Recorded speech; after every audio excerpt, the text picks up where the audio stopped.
İAFES Aile Destek Merkezi aşçılık kursu olarak bugün sizlere Cizre'ye özgü patent almış ve tescillenmiş birinciler tatlısını yapıyoruz. Şimdi sizlere 6 kişilik tatlımızın malzeme listesini sayıyorum. 7 su bardağı su, 1,5 su bardağı şeker, 1 çay bardağı pirinç, 2 tatlı kaşığı nişasta, 1 tatlı kaşığı zerde. Halk dilinde Cizre'de birinciler olarak biliniyor. Süsleme olarak da en son süsleme aşamasında tarçın, Hindistan cevizi gibi sunum esnasında kullanılabiliyoruz. Şimdi 7 su bardağı suyumuzu tenceremize alıyoruz. Daha sonra 1 çay bardağı pirinç. Güzel bir şekilde en az 15-20 dakika pişmesi gerekiyor. Pirinçlerin kendini açıldığı zaman ondan sonra şekerimizi ilave ediyoruz.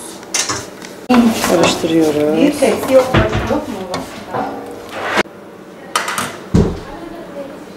Pirincimiz iyice özleşti suyuyla.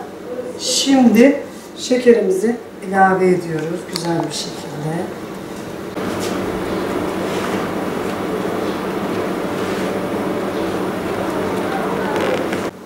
Yarım su bardağı su ile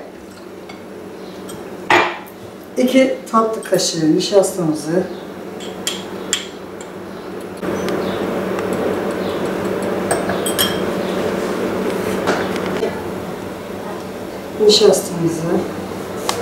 kıvam için ekliyoruz.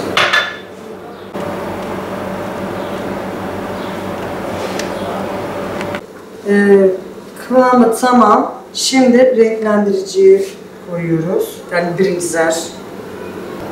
1-2 dakika karıştırırsak rengine ulaştıktan sonra çözülsün diye biraz karıştırıyorum ben.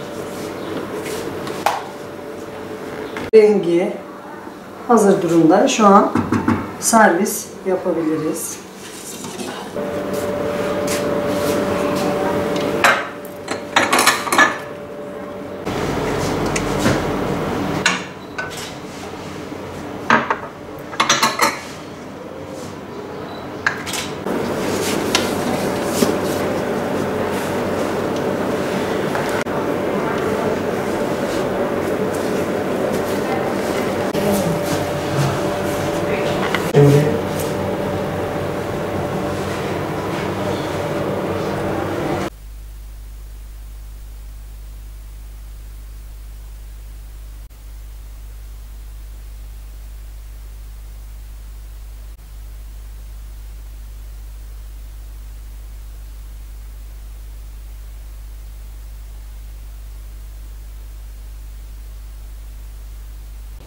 Birinciler tatlımız patenti alınmış yöremize ait bir tatlı. Yapım olarak da basit, malzeme olarak da hafif, ekonomik olduğu için her daim, her zaman düğünlerde de tercih edilen bir lezzet.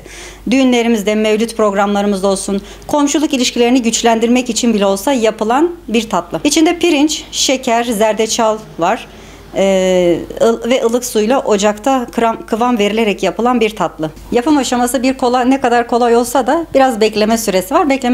Bekleme süresinden sonra biraz tarçın serperek veyahut da fıstık da ekleyebilirsiniz. Damak zevkinize göre tatlandırarak, süsleyerek servis yapabilirsiniz. Birinciler Cizre'mizin yöresel tescilli almış tatlılardan birisidir.